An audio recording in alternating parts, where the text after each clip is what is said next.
Bonjour, alors je vais lancer la correction du numéro 86, page 261, sur le produit scalaire, où on nous demande de calculer l'angle BAC en s'aidant du calcul de façon différente du produit scalaire entre le vecteur AB et le vecteur AC.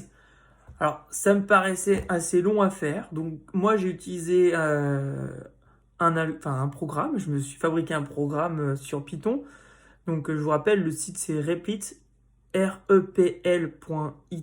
Si vous n'avez pas envie de vous télécharger et du Python sur votre ordinateur. Vous avez ça sur Chrome, vous tapez et c'est bon, vous allez le trouver. Donc, une fois dedans, j'ai été faire mon programme que je vais vous montrer maintenant et à l'aide duquel on va pouvoir corriger l'exercice 86. Donc, voici le programme que j'ai fabriqué. Donc, les premières lignes, from math et tout, ça veut juste dire que je vais importer des fonctions. Donc, sqrt, c'est la racine carrée. Acos, c'est l'arc cosinus, la fonction réciproque de cosinus.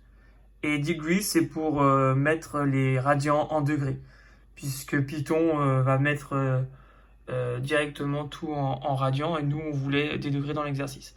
Donc, que fait les premières fonctions? Donc, ici, xa, yk, etc., tout simplement, je vais rentrer les valeurs des abscisses et ordonner des points A, B et C. Donc là, vous allez voir, ça va afficher combien vaut xa. Donc moi, je vais dire il vaut tant, etc. Ici, il va calculer l'abscisse du vecteur AB. Ici, l'ordonnée du vecteur AB. L'abscisse du vecteur AC, puis l'ordonnée du vecteur AC. Là, il calcule le produit scalaire. On reconnaît la formule. Abscisse fois abscisse, plus ordonnée fois ordonnée. Là, il calcule les longueurs AB et AC au carré. C'est pour ça qu'il y a écrit carré. Ensuite, il va afficher, l'ordinateur va afficher le résultat du produit scalaire et le résultat des longueurs au carré. Et la dernière chose qu'il va afficher, c'est l'angle. Donc, degrees pour que ça passe de radian à degré. Arc cosinus du produit scalaire divisé par la longueur AB fois la longueur AC. Donc ça, je vous montrerai sur le tableau pourquoi c'est cette formule pour trouver l'angle. On l'a déjà fait en classe, mais s'il faut le refaire, on le refera. Donc, comment on l'utilise? Tout simplement, j'appuie sur Run en haut, tac. Et voilà, il me demande combien vaut XA. Donc, je vais rentrer les valeurs de l'exercice. Moins 1, puis 4. Ensuite, 2, 2, 1 et 5. Et voilà. Donc le produit scalaire de AB, produit scalaire AC, vecteur AB, produit scalaire AC, ça fait 4. La longueur de AB, c'est racine de 13. La longueur de AC, c'est racine de 5. Et du coup, l'angle BAC, c'est à peu près 60 degrés. Donc l'exercice, vous pouvez vous corriger directement pour faire... Donc ça marche, si on peut le relancer, etc. Si je veux faire... Donc là, je suis en train de le relancer.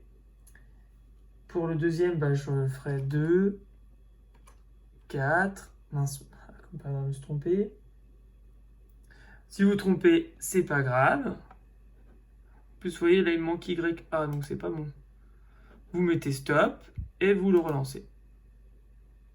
Voilà. XA, c'est 2. Y. Pourquoi il met YB? Pourquoi il m'affiche pas Y? Ah, d'accord, c'est moi qui ai fait une erreur.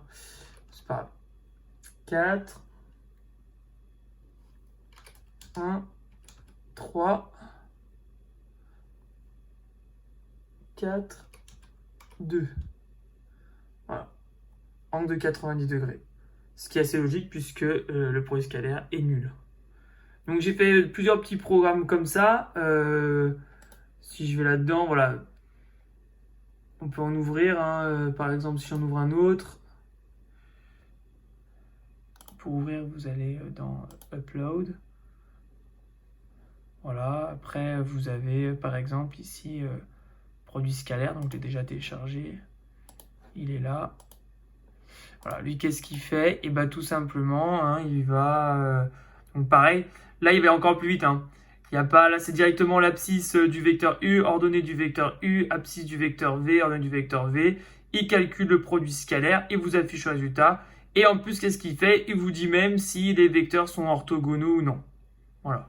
Donc là, dans ce cas-là, par exemple, de tout à l'heure, vu que le produit scalaire était nul, il aurait mis la phrase le vecteur est orthogonal. Donc if, si, else, sinon. Si le produit scalaire égale 0, alors ils sont orthogonaux. Sinon, ils ne le sont pas. Voilà. Donc un peu d'infos comme ça. Si vous voulez les refaire chez vous, vous pouvez pour aller plus vite sur vos exercices.